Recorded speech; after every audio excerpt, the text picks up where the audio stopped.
लेकिन 37 से नीचे न जाओ। जितना मैं करा रहा हूं उतना ही पढ़ लो, अलग से पढ़ने की कोई नीड नहीं। ओके, कल से क्लास आपकी 10 बजे से 4 बजे तक है। Okay, yes sir.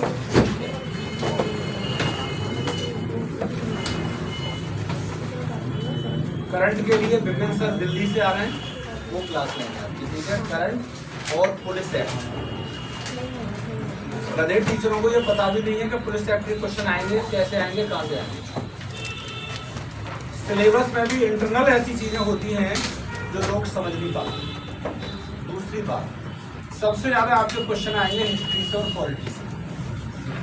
किससे? जैसे करंट अफेयर ले लिया जाए तो करंट अफेयर में जैसे लेटेस्ट टॉपिक है चंद्रयान, है या नहीं है? yes, sir. तो करंट इवेंट्स की घटनाएं तो बहुत हो रही हैं, लेकिन जो लेटेस्ट टॉपिक है वहां से क्वेश्चंस ज्यादा पूछे जाते हैं, ठीक है। तो आज हम मिडाइवल हिस्ट्री की बात करने जा रहे हैं जीएस में, करंट की बात होगी इसके बाद में। आप सब लोग फाइनल नोट्स बनाते जाइए, यही चीज को बार बार पढ़ो घर पर जाके, इसे बंद करो, ठीक है। वही चीज को बार बार पढ़िए आप। तो कल हमने क्या कराया था जरा बताओ? कल महमूद गजनवी हो गया था, मैं दोबारा सेलिब्रेट करूंगा, नहीं हुआ था। चलिए मैं एक बार और डिक्टेट किए दे रहा हूं।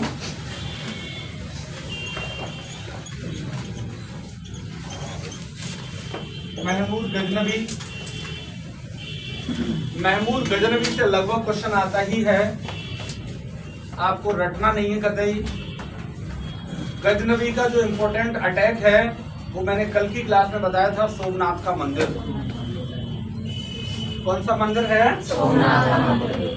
पहले समझ लो फिर बाद में लिख लेना।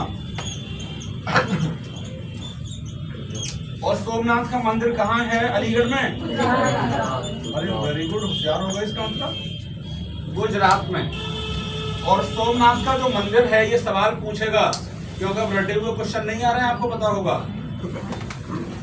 आप इस भूल में ना रहें कि रटे हुए फैक्ट आएंगे, आप इस भूल में भी ना रहें कि पिछले क्वेश्चन पूछे गए उस तरीके के क्वेश्चन आएंगे। सवाल सब कंसेप्चुअल आएंगे और लेटेस्ट ट्रेडिशनल क्वेश्चन आएंगे। लोगों को पता भी नहीं है क्वेश्चन किस लेवल का आएगा, पता केवल उसको है जो सिविल सर्विस की तैयारी में है या कॉम्पिटिटिव तैयारी में है, क्योंकि उसको पता रहता है कि क्वेश्चन की भूमिका कहां से हो सकती है। मैं उसकी आंखों से चुरा लेता हूँ क्वेश्चन, कहां से बनाएगा ये, कौन से टॉपिक से कैसा क्वेश्चन आएगा। तो आपके लिए कैसी बात है ये, पॉजिटिव या नेगेटिव? पॉजिटिव, ठीक है। देखते हैं कैसे क्वेश्चन बनाएगा, हमारे नोट से कैसे बाहर करेगा। तो देखिए इस टॉपिक से कैसे क्वेश्चन आएंगे, मैं थोड़ा सा इसमें डिक्टेट कर दूं। सोमनाथ का मंदिर ये बैंकिंग का काम कर रहा है, किसका? बैंकिंग। बहुत सारा सोना है इसमें, क्या है? गोल्ड।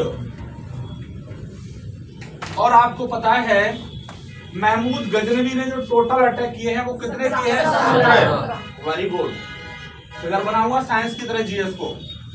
17 आक्रमण किए हैं। और जो मंदिर पर अटैक है वो कौन से ईयर में हुआ?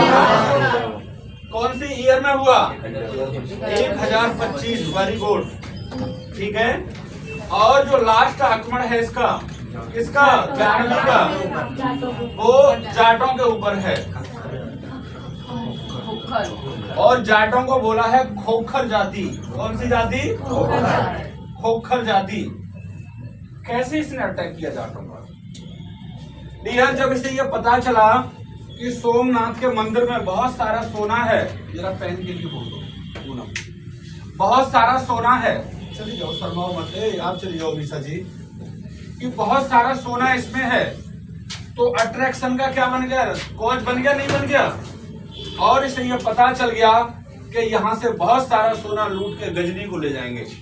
कहाँ ले जाएंगे? गजनी। और डियर, जब ये बहुत सारा सोना लूट के जा रहा था तो लास्ट में इसके लिए जाट जाति के लोग, खोखर जाति के लोग मिल गए और कुछ सोना इन्होंने क्या कर लिया? लूट लिया इसे। तो इसने ये कहा था कि आप पर भी आके अटैक करूंगा, आपको भी बताऊंगा। और लास्ट आक्रमण इसने इसके ऊपर कर दिया। तो यहां से प्रश्न पूछे जाते हैं। अब देखो सोमनाथ का मंदिर था क्या, इस तरीके से ये मंदिर था। और ये जो मंदिर था वो किसका मंदिर था? शिव जी का मंदिर। यहाँ पर शिवलिंग इस तरीके से लटकी हुई थी। लिखने में कुछ नहीं है, समझ लोगे तो कंसेप्ट क्लियर हो जाएगा आपका। और ये शिवलिंग इस तरीके से अटैच थी और इसमें क्या लगा हुआ था? चुंबक। लेकिन शक्ति का सिंबल ये था, प्रतीक ये था कि इसमें कोई ताकत है, भगवान शिव की ताकत है। ये आया, कौन आया? और इसने इस पर क्या कर दिया? अटैक कर दिया। एक दीवार को तोड़ दिया, शिवलिंग लटक कर एक साइड में आ गया। इसने इसे ध्वस्त कर दिया शिवलिंग को। प्यारे बच्चों, ये यहां से बहुत सारा सोना तो ले ही गया, लेकिन शिवलिंग भी साथ में।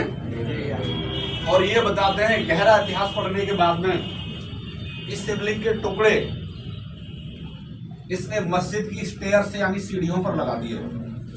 इससे ये लगता है कि ये धर्म को ठेस पहुंचाना चाहता था। अरे दूसरी जगह यूज कर लेता तो चलता। ये सवाल यही पूछेगा, क्यों आया, क्या उद्देश्य था उसका। लेकिन इस पैसे से इसने पूरी गजनी को सजाया और मांस तोलने के लिए इसने शिवलिंग के बट्टे भी बनाए हैं, ऐसा लगा है। अब आपको पता चल रहा है कि इसके उद्देश्य दो हैं, एक तो धन लूटना और दूसरा धर्म को ठेस पहुंचाना। लेकिन दोनों आगे तब क्या करोगे? और उसमें आ गया ए और बी, या दोनों सही हैं तो बोथ। एक आ गया तो धन लूटने पर टिक करोगे। लेकिन वहीं मेडाइवल हिस्ट्री के इतिहासकार अपने अलीगढ़ के हैं, जो पूरे देश में जाने जाते हैं।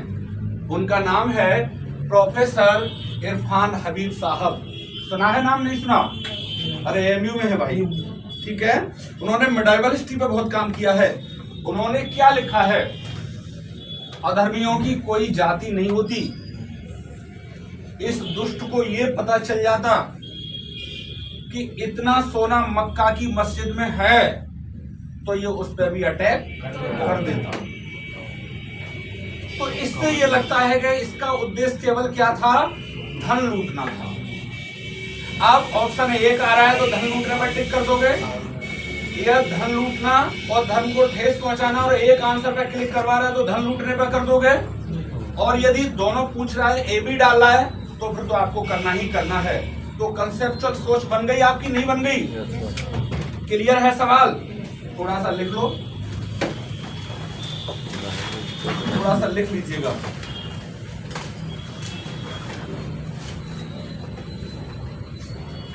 कल हमने हेडिंग डलवा दिया था, नहीं? वेरी गुड, ठीक है। लिखिए, महमूद गजनवी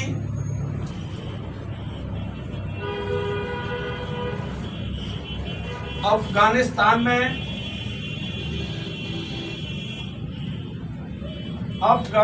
में गजनी का शासक था। गजनी का शासक था, वह तुर्की का पहला मुसलमान आक्रमणकारी था। तुर्की का पहला मुसलमान आक्रमणकारी था।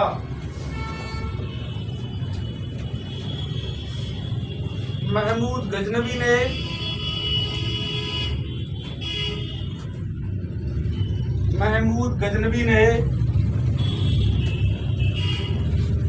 1001 से लेकर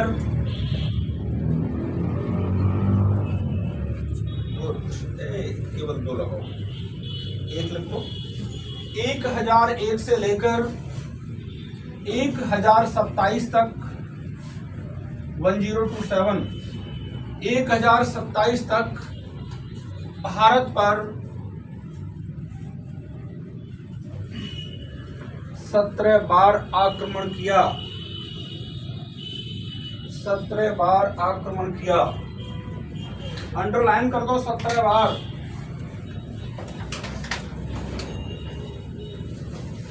पैरा चेंज करके लिखिए। महमूद गजनवी ने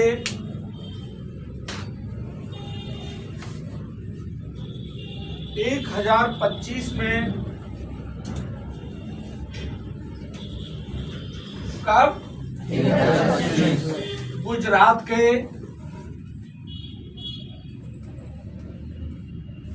सोमनाथ मंदिर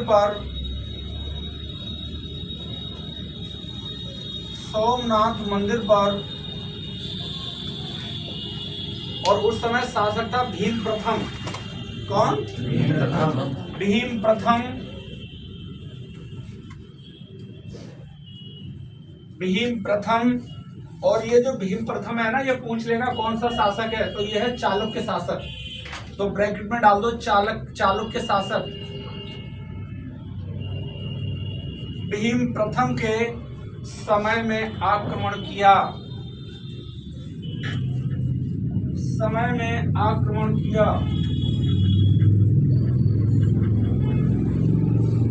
भीम प्रथम के नीचे अंडरलाइन कर दो, ये सवाल पूछ लेता है। अब देखो, महमूद गजनवी इंडिया में आ गया। इसके साथ एक इतिहासकार है या थिंकर है जिसका नाम है अल बरूनी। कौन? अल बरूनी। ये गजनवी के साथ ही भारत में आया था। तो प्रश्न पूछ लेंगे कि गजनवी के समय में कौन सा इतिहासकार भारत में आया, या पूछ लेगा कि अल बरूनी किसके साथ भारत में आया था। ठीक है, एक क्लियर बोला करो, महमूद गजनवी, मोहम्मद गौरी नहीं। ठीक है, लिखिए अल बरूनी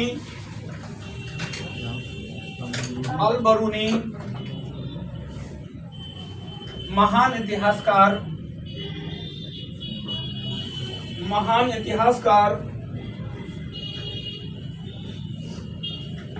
गजनवी के समय में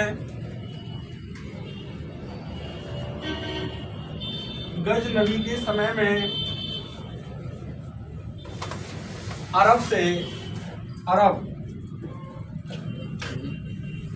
से भारत आया था। अरब से इंडिया आया था। अब देखो, प्रश्न पूछ लेगा कि अल बरूनी कहां से आया, तो अरब से आया। अरब के नीचे अंडरलाइन कर दो, ये बड़ा अच्छा सवाल है। अब देखो, ये जो अल बरूनी है इतिहासकार है और भारत में आएगा तो किताब लिखेगा, ये ठगवा बैठेगा। तो आपसे प्रश्न पूछेगा अल बरूनी की किताब का नाम क्या है ना, बताओ ना।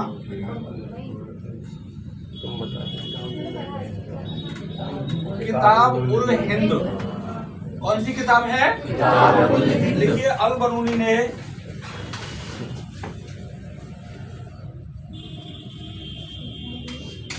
किताब उल हिंद, हिंदू नहीं हिंद, लेकिन हिंद हिंदुओं से ही संबंधित है। ठीक है, किताब उल हिंद नामक पुस्तक को लिखा।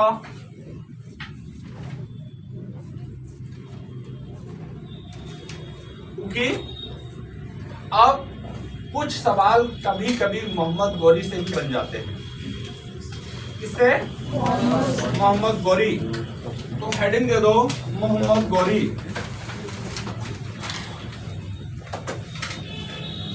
मोहम्मद गौरी। देखो, अफगानिस्तान में एक जगह है गौर। कौन सी? देख लो, ये अफगानिस्तान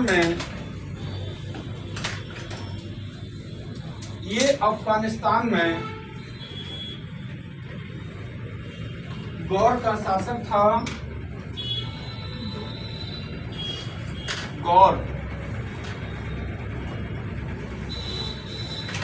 गौर का शासक था और भारत में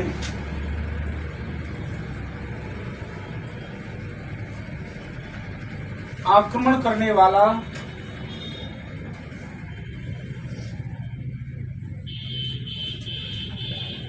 दूसरा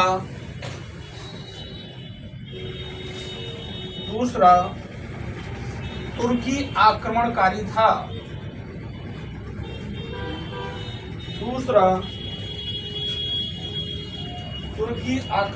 था। ठीक है। मोहम्मद गौरी ने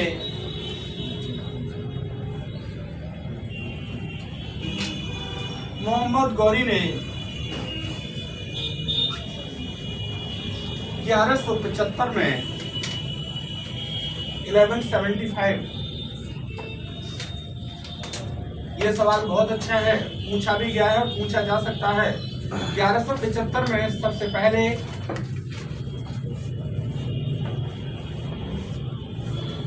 एक मुस्लिम जाति थी, करमाथी मुसलमान। कौन सी जाति थी? करमाथी। ये किसान टाइप के होते थे। करमाथी मुसलमान के खिलाफ करमाथी लिखिए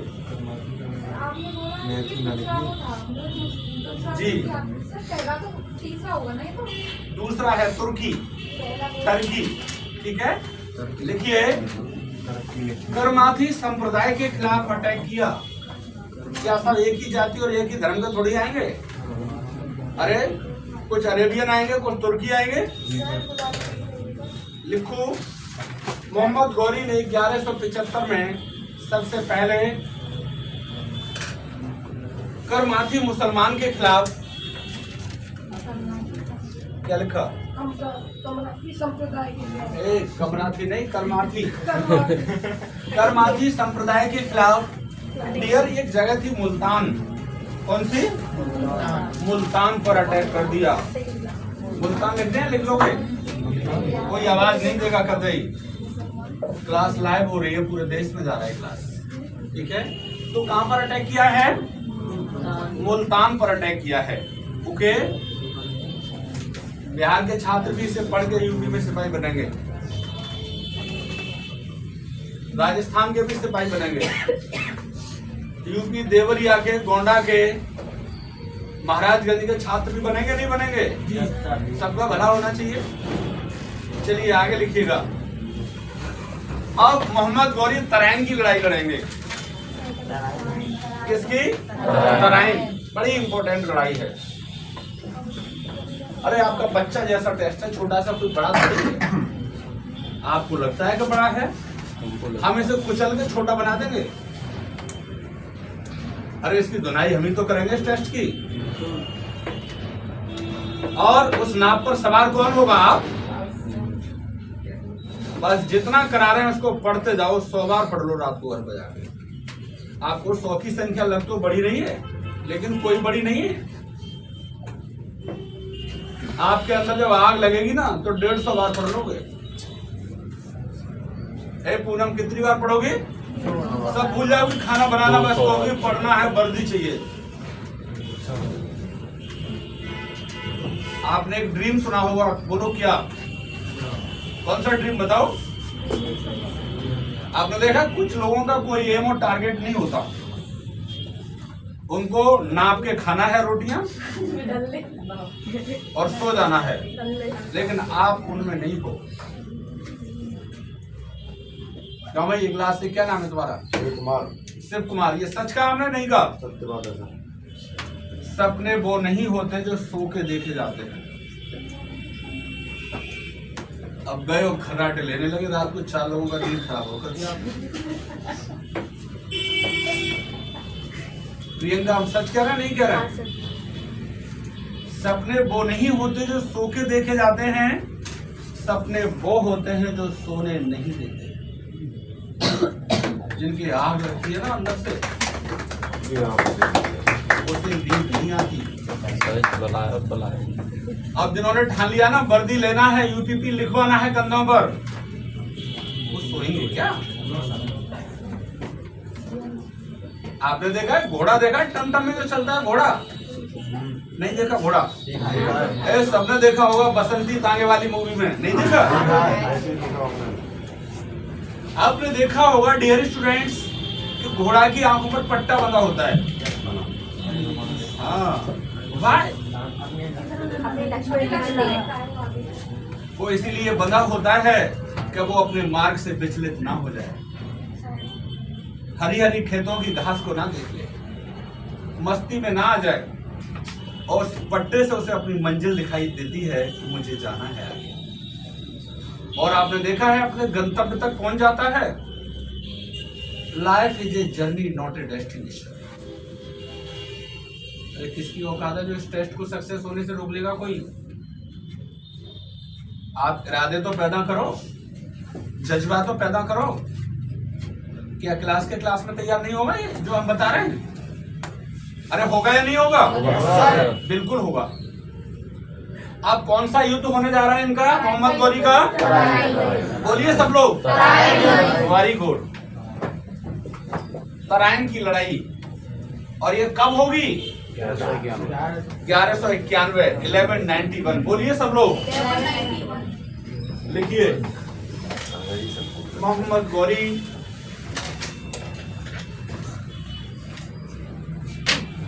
तराइन की पहली लड़ाई में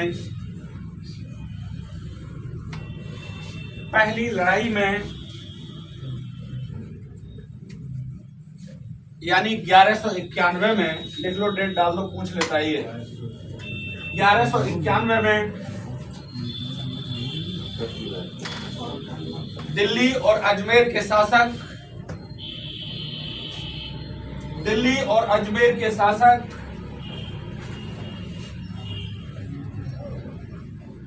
पृथ्वीराज तृतीय से पराजित हो गया।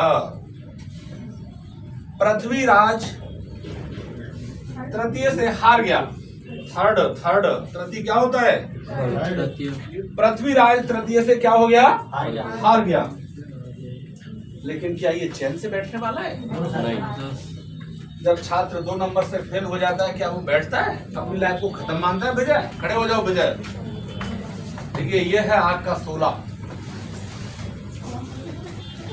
ये हार मानते तो आज ये बैठे होते आपके बीच में। इन्होंने जंग को मात देने का ठान लिया अपने अंदर, क्या मुझे वर्दी पहनना है। ऐसे ही कौन था? मोहम्मद गौरी। बैठ जाइए।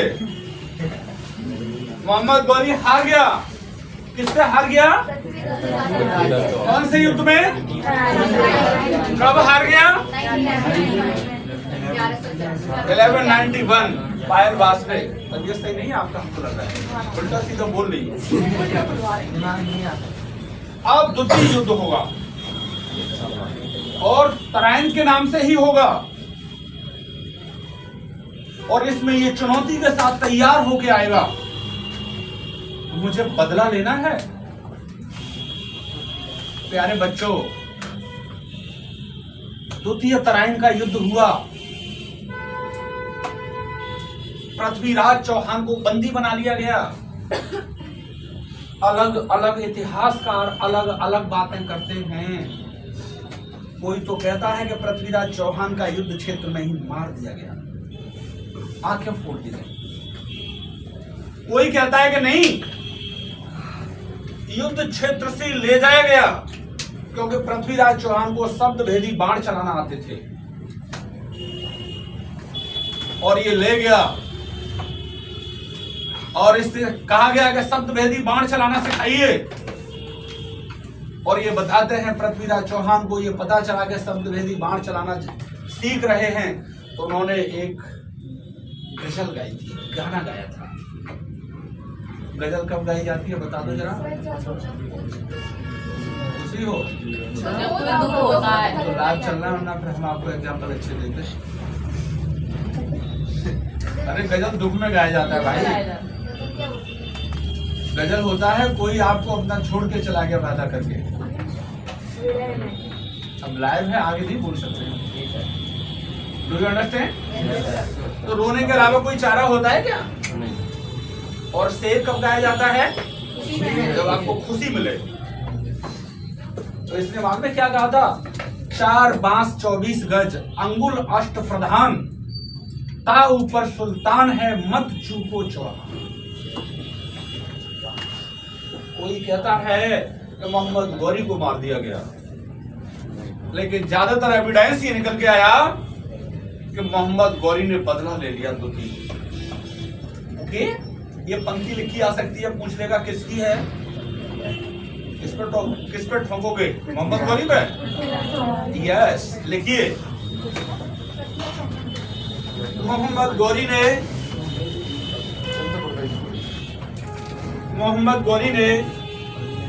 1192 में 1192 में कब? कितने साल बाद? 1 साल बाद। देख रहे हैं, परीक्षा भी 1 साल बाद ही होती है। 12th में फेल हो जाओ तो 1 साल बाद ही तो परीक्षा होगी। और आपने देखा छात्र पर ठोंक के नंबर लेके आता है। 1192 में तराइन की दूसरी लड़ाई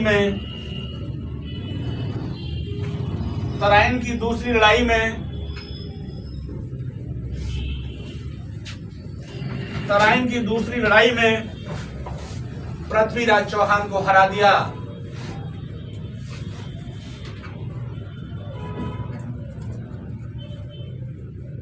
मुंगेरी राम लिख लो। क्या लिख रही हो? यस, हमारे मुंह से निकली हुई आवाज को वाइब्रेट यूनिवर्स में डाल लिया करो, ठीक है? किसको हरा दिया और किस पर अधिकार करेगा अब ये? अरे दिल्ली और अजमेर में करेगा, तथा दिल्ली और अजमेर पर अधिकार कर लिया, तथा दिल्ली और अजमेर पर अधिकार कर लिया।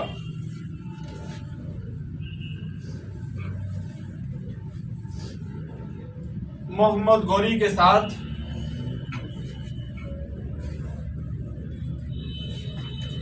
आया,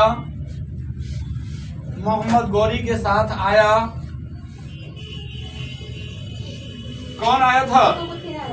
कुतुबुद्दीन ऐबकी आता रहेगा, Bakhtiyar Khilji.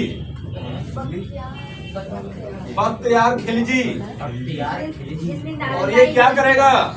Good, very good. Nalanda विश्वविद्यालय को जला देगा, नष्ट कर देगा। ये आया बख्तियार खिलजी ने। बोलो सब लोग, किसने? जोश नहीं आ रहा है आपके अंदर, बोलिए। नालंदा विश्वविद्यालय को नष्ट कर दिया या जला दिया। ये सवाल पूछा जा सकता है कि नालंदा को किसने जलाया है? याद रखना, ठीक है? नालंदा विश्वविद्यालय को जला दिया या नष्ट कर दिया। नालंदा विश्वविद्यालय को जला दिया या नष्ट कर दिया। यस, मोहम्मद गौरी को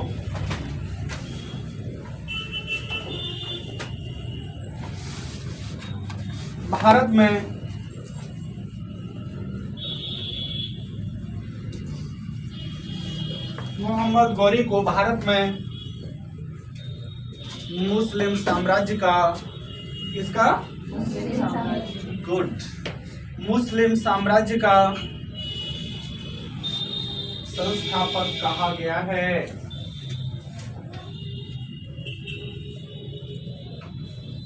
मुस्लिम साम्राज्य का संस्थापक बोला गया है।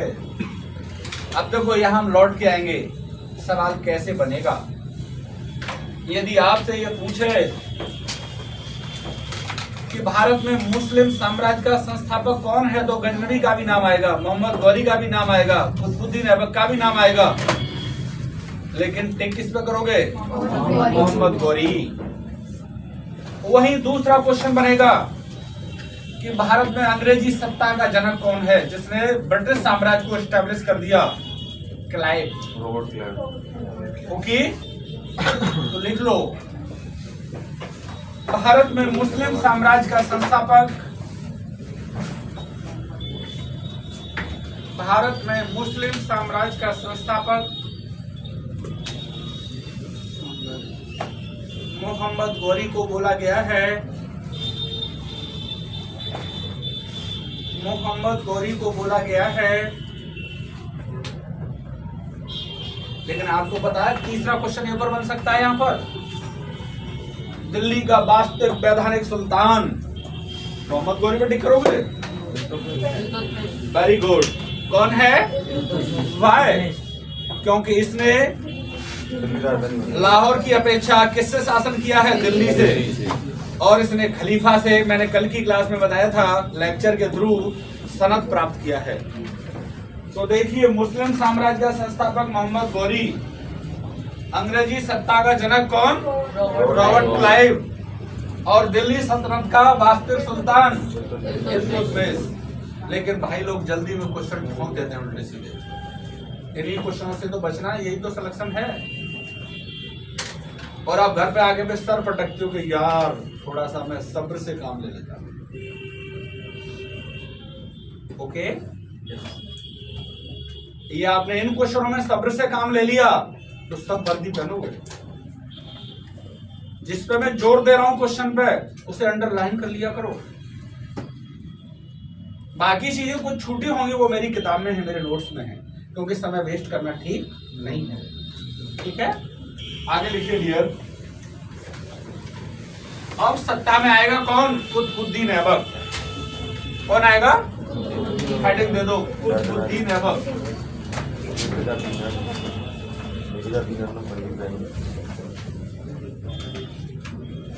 कुतुबुद्दीन ऐबक। अब यहां पर डियर हम बात करेंगे दिल्ली सल्तनत की। किसकी? दिल्ली सल्तनत। अब दिल्ली सल्तनत शुरू हो रहा है 1206 से। तो नए पेज पर नई जगह से हेडिंग दे दो दिल्ली सल्तनत। ऊपर ही डाल दो कुतुबुद्दीन ऐबक के बराबर में दिल्ली सल्तनत। और पूरी दिल्ली सल्तनत कब से कब तक चलेगी, ये डेट पूछ सकता है। 1206 से लेके 1290 नहीं, सारे वंश दिल्ली सल्तनत में आएंगे। कब? 1526, 1526। क्योंकि अगला वंश 1526 में कौन आ जाएगा? मुगलियन आ जाएंगे। 1526 में दिल्ली सल्तनत का डिक्लाइन हो जाएगा, ये सेट कर लो दिमाग में। और दिल्ली सल्तनत 1206 से लेके कब तक चलेगा? 1526। अब इसमें अलग अलग वंश होंगे, गुलाम वंश आ जाएगा, स्लेवरी डायनेस्टी। तो हम सबसे पहले किसकी बात करने जा रहे हैं? स्लेवरी डायनेस्टी की बात करने जा रहे हैं, गुलाम वंश की बात करने जा रहे हैं। और कुतुबुद्दीन ऐबक भी किसमें आएगा? ठीक है, ये भी गुलाम वंश का शासक है। तो दिमाग में सेट कर लो, कोई जल्दबाजी नहीं है। दिल्ली सल्तनत शुरू हो रहा है, कुतुबुद्दीन ऐबक भाग के आ रहा है, ये शासक बनेगा। लेकिन ये अपनी राजधानी कहां बनाएगा? लाहौर। ये डरपोक शासक भी कह सकते हैं इसको। क्या कह सकते हैं? अरे जैसे डरपोक होगा वही तो नहीं आएगा दिल्ली। हम तो दिल्ली जाने के लिए तैयार बैठे हैं। हम तो भगवान से प्रेयर करते हैं कि दिल्ली की गद्दी कब हमको मिले। बताओ, हम पीछे हटेंगे मिलेगा तो? यकीन मानना, मैं तैयार बैठा हूं। और दिल्ली की गद्दी हमको मिल गई तो संचालन कैसा करेंगे हम बताओ? बेहतर करेंगे या नहीं करेंगे? कुछ लोग समझ ही नहीं पा रहे हैं दिल्ली का मतलब क्या है। दिल्ली का मतलब है प्रधानमंत्री की कुर्सी। अब आप सोच रहे हैं डीआर सर आपको कैसे मिल जाएगी या क्यों नहीं मिलेगी? भारत लोकतंत्र है, यहाँ का हर व्यक्ति जिसके अंदर उम्दा ताकत होगी, क्वालिटी होगी, वो पहुंचेगा उस कुर्सी पर। कोई जाति और धर्म की बात है क्या इसमें? तो क्या हम देश के प्रधानमंत्री नहीं बन सकते कभी? बताओ, बिल्कुल बन सकते हैं। बस क्वालिटी होनी चाहिए हमारे अंदर, और जिसके अंदर क्वालिटी होगी वो हर व्यक्ति वहां जा सकता है। और भारत की कुर्सी, यदि आपसे लिबर्टी से क्वेश्चन आ जाए, लोकतंत्र की हर कुर्सी पर वो व्यक्ति पहुंचना चाहिए, योग्य व्यक्ति, जिससे भारत को लाभ हो सके। और असली लाभ का मतलब यह है कि कोई भी व्यक्ति बार बार एक कुर्सी पर ना लौटे, क्योंकि एक्सपर्ट और एक्सपीरियंस्ड लोग कुर्सी पे आएंगे तो लाभ होगा या नहीं होगा? होगा ना, बिल्कुल होगा। अब जैसे आपने देखा है, अभी राष्ट्रपति महोदय कौन थे इससे पहले? मिस्टर रामनाथ कोविंद। अब दूसरे कौन आ गई? द्रौपदी मुर्मू। ठीक है, अब कल को ये जरूरी है इनको दोबारा बनाया जाए? अरे कोई नीड नहीं है डियर, क्योंकि यहाँ पर योग्य लोग आने चाहिए और अपनी योग्यता से देश का भला करें। आप में से कोई बालक कल को राष्ट्रपति बन सकता है? अरे बन सकता है, नहीं बन सकता? मिस्टर रामनाथ कोविंद आईएएस की तैयारी करते थे भाई, ये डीएम बनना चाहते थे, उसके बाद में लॉयर हो गए, और बात तो तब और बड़ी हो गई कि उन्होंने लोकसभा का टिकट मांगा तो मिला ही नहीं बेचारे, लेकिन योग्यता थी उनके अंदर। मिस्टर रामनाथ कोविंद का गांव कानपुर के किसी आसपास है? हाँ, खिरजी। और देखिए ये 7-8 कई भाई हैं लगभग। इनका कच्चा घर था, रात को बारिश होती थी, सब बहन भाई दीवार के किनारे ऐसे खड़े हो जाते थे, पानी के टप टप से अपने आप को खड़े होकर दीवार से बचाते थे। और उसी घर से एक बालक देश का राष्ट्रपति बन गया या नहीं बन गया? आप डरते हो कि सिपाही नहीं बन पाएंगे? अरे उस घर का बालक राष्ट्रपति बन गया तो आप सिपाही नहीं बन सकते, बताओ? और एक और राष्ट्रपति ऐसा पैदा हुआ कि आप उसका नाम आते ही ये कहते हैं क्या राष्ट्रपति था यार देश का। गुड। क्या नाम था? एपीजे अब्दुल कलाम। पायलट बनना चाहते थे। क्या बनना चाहते थे? इनके अब्बू मस्जिद में नीम के पत्तों का रोगियों के ऊपर झाड़ा लगाते थे, ये अखबार बेचते थे। चाचा इनके अखबार बेचते थे तो ये सुबह अखबार बांटते थे। इनके पास इतना पैसा नहीं था कि अखबार को पढ़ लेते या रख लेते, ये चलते में अखबार की मुख्य हेडिंग पढ़ लेते थे। इसलिए जोश भर रहा हूं कि आपका ऊर्जा मरे ना। और ये बालक पायलट की परीक्षा में फेल हो गया तो समुद्र तट के किनारे ये मरने के लिए पहुंचे। यार मैंने इतना मेहनत किया, मैं फेल हो गया। अचानक एक व्यक्ति इनके पास आया, सोनिया जी। आपने देखा कभी कभी आप ये सुनते हैं कि भगवान को किसी ने देखा है? Who has seen the God, neither I nor you। भगवान को किसी ने नहीं देखा, मैंने भी नहीं देखा, आपने भी नहीं देखा, लेकिन भगवान वही तो है जो वक्त पर काम आ जाए। अरे वर्दी पहना दे वो भगवान नहीं है आपको, बताओ? हम वही कुछ काम कर रहे हैं। भगवान कोई नहीं होता, लेकिन भगवान जैसा उसके अंदर क्वालिटी दिखाई देती है। मैं यहाँ पर एक नहीं 6 सेकंड की बात करूंगा आपसे। हमारे यहाँ एक व्यक्ति काम करता है पेंटिंग का, बाई कास्ट को बोर्ड है, वाल्मीकि समाज से।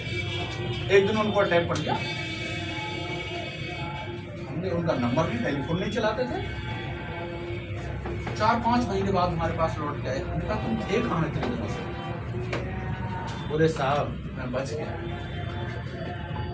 मुझे अटैक आ गया, लेकिन मैं आपसे विनती करने आया हूँ। बोले क्या? हमारे डीएम साहब आए थे क्लास में। बोले साहब आप मेरी पत्नी को नगर निगम ने स्वीपर की पोस्ट पर लगा, हमारे लिए ये बहुत बड़ी बात है, हमारे समाज के लिए बहुत अच्छी बात है। तो हमने कहा ये कैसे लगेगा?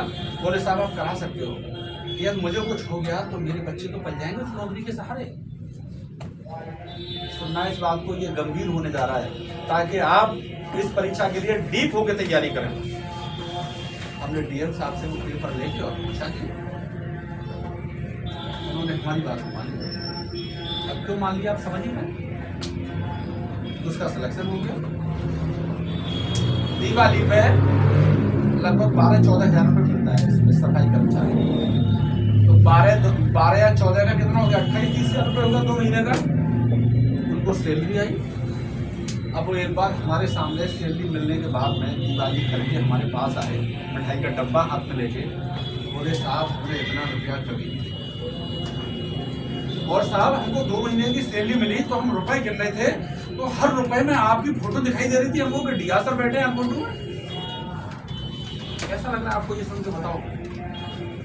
अरे कैसा लग रहा है ये? अच्छा लग रहा है। तो आपने देखा भगवान को किसी ने देखा है? वो हमसे बोले साहब आप हमारे भगवान हो। अरे बोले यार भगवान नहीं, लेकिन उस व्यक्ति के लिए उद्धार करने की स्थिति से उस व्यक्ति के शब्द भगवान जैसे हैं या नहीं है? एपीजे अब्दुल कलाम उस व्यक्ति ने ये बोला था कि आप फेल सही हुए हैं, आपकी नीति में तो कुछ और लिखा है। और आपको पता वही बालक मिसाइल मैन बना, देश का राष्ट्रपति बना। हिम्मत मत हारो, क्यों नहीं जीतोगे इस जंग को? जीतोगे ना। चलिए लौट के बता दें। अब 1206 से हम किसकी बात करने जा रहे हैं? 1526 की। लेकिन सबसे पहले हम बात करेंगे गुलाम वंश की। किसकी बात करेंगे? दिल्ली सल्तनत में डालो गुलाम वंश। शिवम क्या डालोगे? गुलाम वंश। और गुलाम वंश रहेगा, डेट भी आएंगी परीक्षा में, 1206 से 1290 डाल दो गुलाम वंश के आगे। 1206 से कब तक? 1290। ये पता था विजयपुर में मालूम। और इसमें कौन सा शासक होगा पहले? डाल दो दोबारा से कुतुबुद्दीन ऐबक। लेक्चर दे दिया है, ठीक है, लिखना है अब आपको। अब देखो कभी कभी एक क्वेश्चन और बनता है कि गुलाम वंश में कौन कौन शासक हुए। पहला कौन होगा? कुतुबुद्दीन ऐबक। दूसरा कौन होगा? इल्तुतमिश। तीसरा कौन होगा? रजिया सुल्तान। चौथा कौन होगा? बलबन। और पांचवा कौन होगा? कैकुबाद। ठीक है, तो ये सिस्टम से कराएंगे आप। ये पूछ सकता है, 3 सही दे देगा, 1 रॉन्ग दे देगा और पूछ लेगा इनमें से गुलाम वंश में से कौन एक नहीं है। अरे इल्तुतमिश भले ही स्वतंत्र शासक हो गए लेकिन निकले तो यहीं से हैं। देखिए कुतुबुद्दीन ऐबक सबसे पहले, यह लाहौर से, इसने या यह डायरेक्ट तो इसने लाहौर से शासन किया। कुछ कहना हो तो पूछ लेना हमसे। कुछ कहना है क्या जी?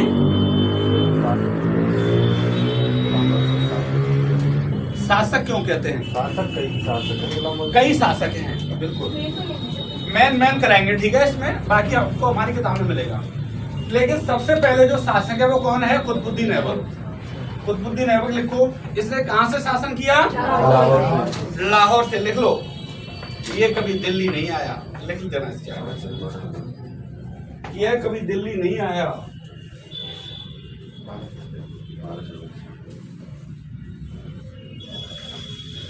इसे लाख बख्श कहा जाता है। क्या कहेंगे बेटा? लाख बख्श। लाख बख्श का मतलब क्या होता है जानते हो? लाखों का दान करने वाला। लिख दो ब्रैकेट में, पूछ लेगा। इसे लाख बख्श कहते हैं। ठीक। इसने दिल्ली में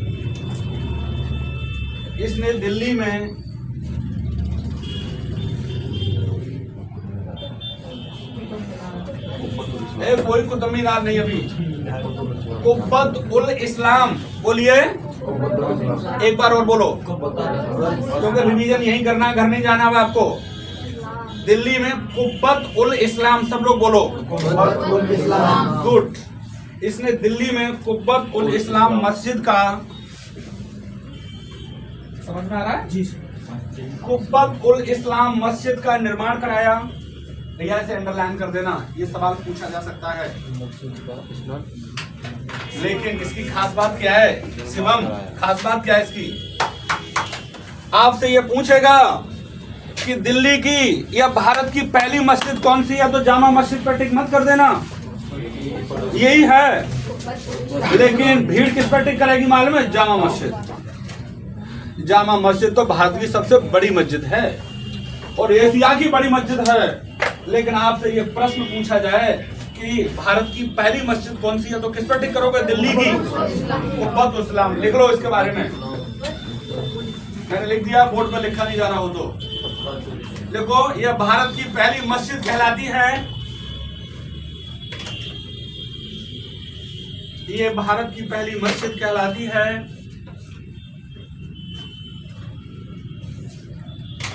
इसने अजमेर में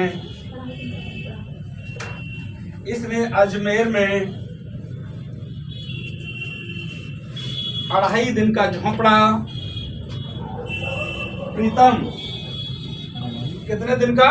28 दिन का। ये देखो आजमगढ़ से आया है बालक और ये सिपाही बन के जाएगा तो खुशी होगी नहीं होगी? 2.5 दिन का झोंपड़ा बनवाया। अब देखो ये सवाल ये तो सब जानते हैं अलीगढ़ की कोचिंग वाले, लेकिन उनको ये तमीज नहीं है, ये नहीं बताएंगे छात्रों को कि 2.5 दिन का मतलब क्या है। ये मैं नहीं बताया मैडम, रिवीजन हो गया आपका इसका मतलब? ठीक है, बताया ना? लिख लो, देखो समझ लो। 2.5 दिन का इसलिए मस्जिद बोला गया है कि यहाँ पर देखो ऑप्शन में आएगा, यहाँ पर 2.5 महीने मेला लगता था, 2.5 दिन मेला लगता था, 2.5 साल मेला चलता था, 1.5 दिन मेला चलता था। अब 1.5 पे कोई तुक्का लगाएगा ये बताओ? अरे 1.5 पे कोई तुक्का लगाएगा? नहीं लगाएगा, सब लगाएंगे 2.5 महीने पे मेला चल रहा है, लंबा चलता होगा, माघ मेला चलता है लंबा, लोग यहाँ से दिमाग लगाएंगे। इलाहाबाद का मेला है ये तो, माघ पूस का मेला है, ये लगा दो 2.5 महीने पे। लेकिन 1.5 दिन पे वही लगाएगा जो प्रतिष्ठा में दिया सबको सुनना है। समझ गए? 2.5 दिन के झोंपड़े का मतलब क्या है? ब्रैकेट में डाल देना। 2.5 दिन का झोंपड़ा बनवाया कुतुबुद्दीन ऐबक ने।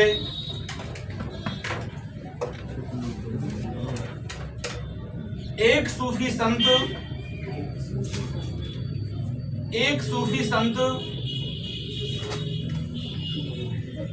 कुतुबुद्दीन बख्तियार काकी के सम्मान में, कुतुबुद्दीन बख्तियार काकी के सम्मान में, कुतुबुद्दीन बख्तियार काकी के सम्मान में 1199 में बख्तियार काकी, काकी कहते हैं ताई को या अम्मा को, इसको कहते हैं, ये बड़ी रिस्पेक्टेड कोई कवि टाइप की थी बख्तियार काकी। किस टाइप की थी? कवि टाइप की। बख्तियार काकी के सम्मान में कुतुम्बीनार की नींव डाली, कुतुम्बीनार की नींव डाली।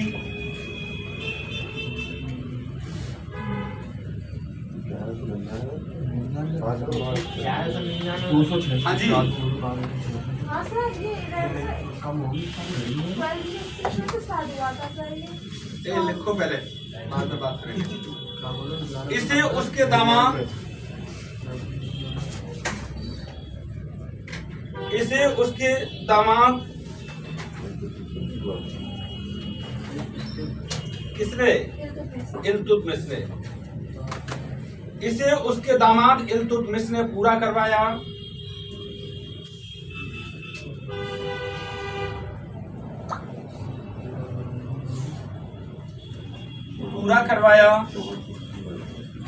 कुतुबुद्दीन ऐबक की मृत्यु कब हो गई? 1210 में। 1210 में। अरे सत्ता से आने से पहले लोग काम नहीं कर सकते क्या? क्या आप सारे काम 18 साल के बाद ही करोगे या 21 साल के बाद ही करोगी? कभी कभी नौकरी आपने देखा है, हम पहले भी ले लेते हैं, नहीं ले लेते? कुछ काम हम जिम्मेदारी होने से पहले नहीं करते क्या? तो देखो 1210 में चौगान खेलते समय, चौगान पोलो कहते हैं इसको, क्या कहते हैं? पोलो। चौगान खेलते समय लाहौर में हो गई। चौगान किस पे चढ़ के खेला था ये? ठीक है, चौगान खेलते समय हो गई। घोड़े पे एक डंडा टाइप का लेते हैं, उसे फिसल गया था, इसकी टांग फिसल गई धोखे से और ये मर गया। ठीक है, चौगान या पोलो खेलते समय लाहौर में हो गई। प्रीतम समझ में आ गया बेटा? कुतुबुद्दीन ऐबक के बेटे, कुतुबुद्दीन ऐबक के बेटे आराम शाह से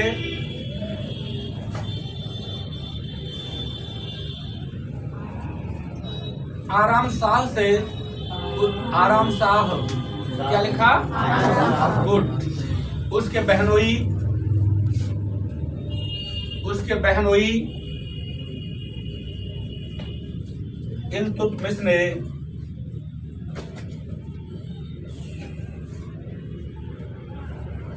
शासन छीन लिया।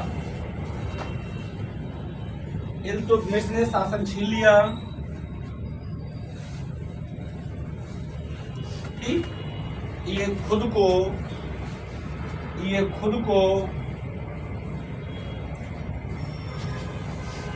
सिपह सालार मैं लिख देता हूं, खुद को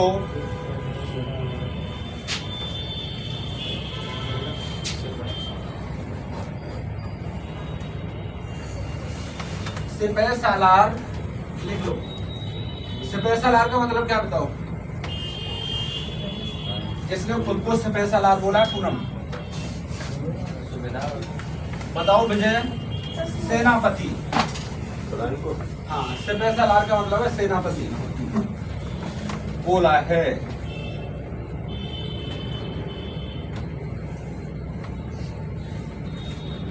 अब सत्ता में कौन आएगा? हेडिंग दे दो, इल्तुतमिश। इल्तुतमिश, ठीक है। फास्ट लिखिए इल्तुतमिश में। लिख लिया। अब कोई डेट नहीं पूछेगा, ज्यादा समय बर्बाद करना ठीक नहीं है, ठीक है। इसको अल्तमस भी कहते हैं, अल्तमस। क्या कहेंगे? अल्तमस। इसको अल्तमस भी कहते हैं।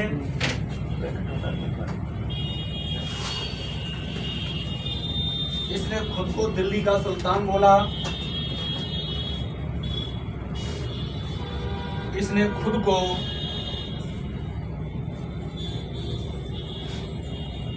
दिल्ली का सुल्तान बोला तथा खलीफा से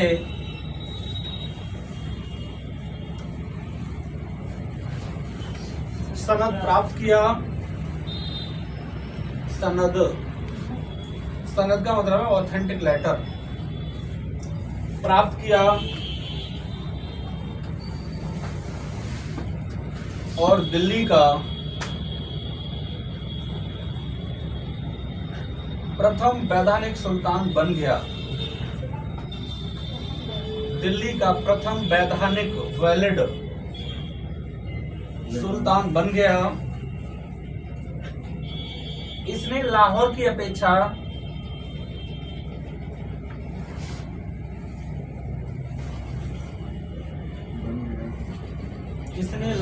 अपेक्षा दिल्ली से शासन किया।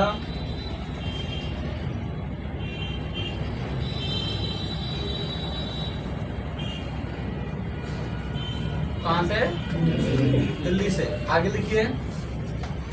इसने चांदी का टंका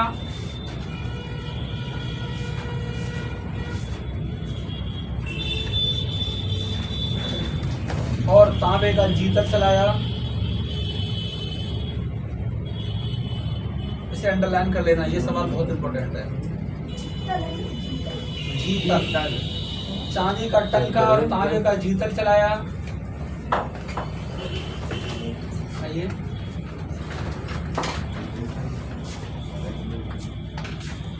और रजिया को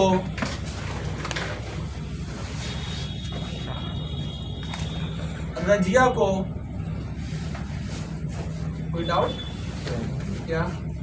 देख लेना, देख लेना। बंद हो गया ना, चलने दो। लोग वेट कर रहे हैं आपका। हाँ? वेट कर रहे हैं कुछ लोग। ले लो तो।